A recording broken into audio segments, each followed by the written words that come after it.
بسم اللہ الرحمن الرحیم۔ سینئر لیول کی عربک انگلش والا حصہ کھول دیں۔ 6 سبق ہم پڑھ چکے ہیں اور آج ہے الدرس السابع۔ یہاں سے ہے نا، آپ کل تشریف نہیں لائے تھے، آگے ہو جائیں تھوڑا سا پڑھیں۔ بسم اللہ الرحمن الرحیم۔ الدرس السابع، لیسن نمبر 7، 7واں سبق۔ من انت، who are you، آپ کون ہے۔ اب دیکھیں، من عربی میں آتا ہے کس کے لیے؟ کون کے لیے، سمجھ گئے؟ اور انت کے معنی کیا ہے؟ آپ کون ہے۔ انا مسلم، I am a Muslim، میں ایک مسلمان ہوں۔ من الذی تعبدہ، whom do you worship، آپ کس کی عبادت کرتے ہیں۔ انا اعبد اللہ وحدہ، I worship اللہ alone، میں ایک اللہ کی عبادت کرتا ہوں۔ اب یہ ایک کا ترجمہ ہم کہاں سے کر رہے ہیں؟ وحدہ سے کر رہے ہیں، سمجھ گئے؟ من ہوا خاتم الانبیاء، who is the last prophet، آخری پیغمبر کون ہے؟ خاتم الانبیاء محمد صلی اللہ علیہ وسلم، محمد صلی اللہ علیہ وسلم is the last prophet، محمد صلی اللہ علیہ وسلم آخری نبی ہے۔ ما ہی اسماء کتب اللہ المشہورہ،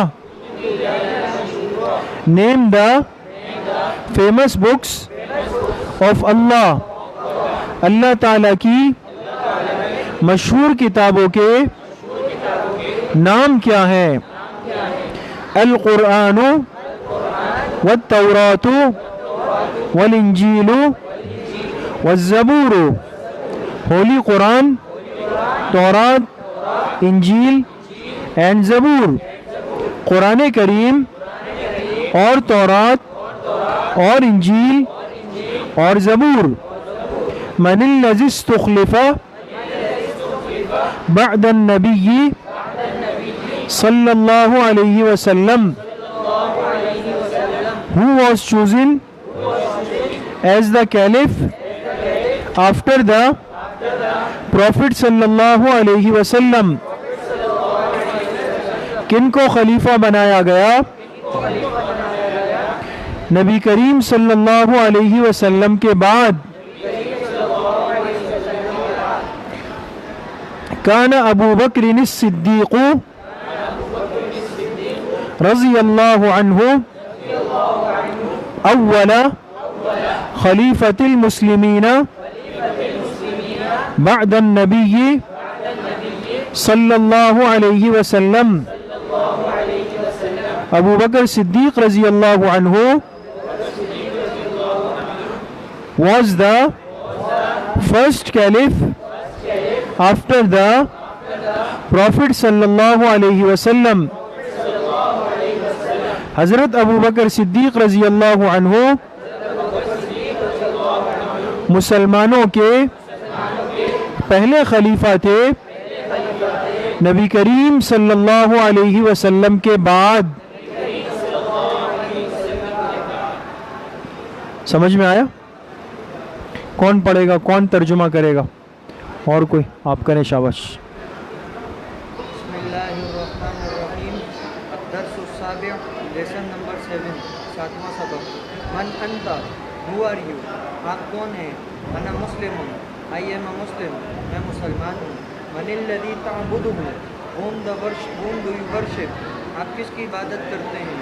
انا اعبد اللہ وحدہ، I worship Allah alone، میں ایک اللہ کی. ایک اللہ کی عبادت کرتا ہوں. من ہوا خاتم الانبیاء, who is the last prophet, آپ کے آخری نبی کون ہیں؟ خاتم الانبیاء محمد صلی اللہ علیہ وسلم. محمد صلی اللہ علیہ وسلم is the last prophet. محمد صلی اللہ علیہ وسلم آخری نبی ہیں. ما ہی اسماء کتب اللہ المشہورہ, name the famous books of Allah, اللہ کی مشہور کتابوں کا نام کیا ہے؟ القرآن والتوراۃ والانجیل والزبور, ہولی قرآن, تورات, انجیل اینڈ زبور. قرآن کریم اور تورات اور انجیل اور زبور. من الذی استخلف بعد النبی صلی اللہ علیہ وسلم, who was the chosen as the caliph, کن کو آفٹر دا جملہ پورا کریں.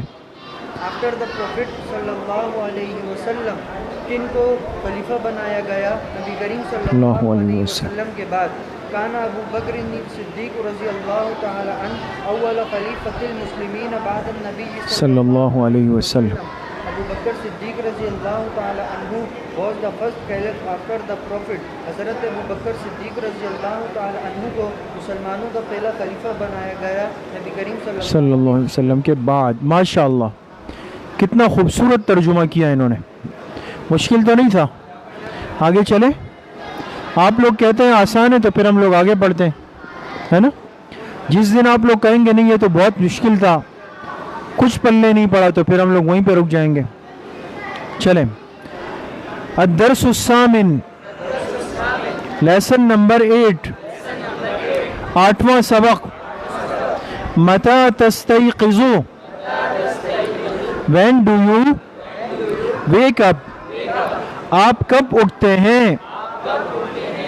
متا کا ترجمہ کیا ہے دوستو؟ کب.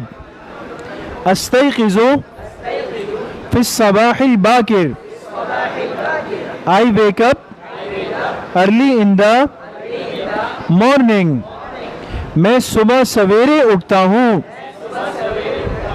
یہ سویرے کا ترجمہ کہاں سے ہو رہا ہے؟ یہ باکر سے ہو رہا ہے. أين تصلي صلاة الفجر, where do you pray the فجر صلاة, آپ فجر کی نماز کہاں پڑھتے ہیں. اب نماز کے لیے عربی میں کیا آتا ہے؟ صلاة آتا ہے. اصلیہا فی المسجد, I pray it in the mosque, میں مسجد میں پڑھتا ہوں. ثم ماذا تفعل, what do you do then, پھر آپ کیا کرتے ہیں. یہ پھر کا ترجمہ کہاں سے ہو رہا ہے؟ ثم سے ہو رہا ہے دوستو. اقرأ القرآن فی المسجد, I recite Quran in the mosque, میں قرآن کریم پڑھتا ہوں مسجد میں. متا تتناول الفطور, when do you take breakfast, آپ کب ناشتہ کرتے ہیں. تو ناشتے کو عربی میں کیا کہتے ہیں دوستو؟ فطور. کیا کہتے ہیں؟ اور انگلش میں کیا کہتے ہیں؟ Break fast. اتناول الفطور بعد ان ارجع من المسجد, I take my breakfast after returning from the mosque, میں ناشتہ کرتا ہوں مسجد سے واپس آنے کے بعد. ماذا تفعل بعد ذلك, what do you do then, اس کے بعد آپ کیا کرتے ہیں. اذهب الى المدرسة, I go to school, میں اسکول جاتا ہوں. تو دیکھیے ایک طالب علم کے صبح اٹھنے کے بعد کا سب سے پہلا عمل کیا ہے؟ نماز ہے, ناشتہ ہے. نماز. اور نماز کہاں پڑھنی ہے؟ مسجد میں پڑھنی ہے. تو عام لوگ تو مسجد میں پڑھتے ہیں, لیکن طلبہ عام طور پہ جو ہے وہ بستر میں ہوتے ہیں. نہیں, ہے نا. تو ایسا نہیں ہونا چاہیے. نماز جو ہے وہ مسجد میں پڑھنی ہے, جماعت سے پڑھنی ہے, تکبیر اولیٰ سے پڑھنی ہے. پھر خاص طور پہ آپ دین کے طالب علم ہیں, آپ آج دین سیکھ رہے ہیں, کل جا کے امت کو سکھائیں گے. لیکن آپ لوگوں سے کہیں گے کہ بھئی جماعت سے نماز پڑھو, اور خود میں صبح جو ہے وہ نماز کے وقت بستر پہ نرم گرم لیٹا ہوا ہوں, ہاں, تو اندر سے دل ساتھ نہیں دے رہا ہوگا نا. زبان سے بات ہو رہی ہے لیکن ضمیر ساتھ نہیں دے رہا ہوگا, بات میں وزن نہیں ہوگا, اثر نہیں ہوگا, سامنے والا اس کو قلباً قبول نہیں کرے گا. تو فجر کی نماز کہاں پڑھنی ہے؟ مسجد میں. جی, اب کون کرے گا ترجمہ؟ آپ کریں گے؟ ابھی آپ نے تو نہیں کیا, ابھی آپ نے کیا, کریں, شاباش. سنیں دوستو, غور سے سنیں. بسم اللہ الرحمن الرحیم. الدرس الثامن, لیسن نمبر 8, 8واں سبق. متى تستيقظ, when do you wake up, آپ کب اٹھتے ہیں؟ استيقظ في الصباح الباكر, I wake up early in the morning, میں صبح سویرے اٹھتا ہوں. أين تصلي صلاة الفجر, where do you pray the فجر صلاة, آپ فجر کی نماز کہاں پڑھتے ہیں؟ صليها في المسجد, I pray it in the mosque, میں مسجد میں پڑھتا ہوں. ثم ماذا تفعل, what do you do then, پھر آپ کیا کرتے ہیں؟ اقرأ القرآن فی المسجد, I recite Quran in the mosque, میں قرآن کریم کی تلاوت کرتا ہوں مسجد میں. متى تتناول الفطور, when do you take breakfast, آپ ناشتہ کب کرتے ہیں؟ اتناول الفطور بعد ان ارجع من المسجد, I take my breakfast after returning from the mosque, میں ناشتہ کرتا ہوں مسجد سے واپس آنے کے بعد. ماذا تفعل بعد ذلك, what do you do then, اس کے بعد آپ کیا کرتے ہیں؟ اذهب الى المدرسة, I go to the school, میں مدرسے جاتا ہوں. شاباش. آسان تھا یا مشکل تھا؟ پھر آسان کہہ رہے ہیں آپ لوگ, ہاں, پھر آسان کہیں گے تو اگلا والے شروع کر دیں گے.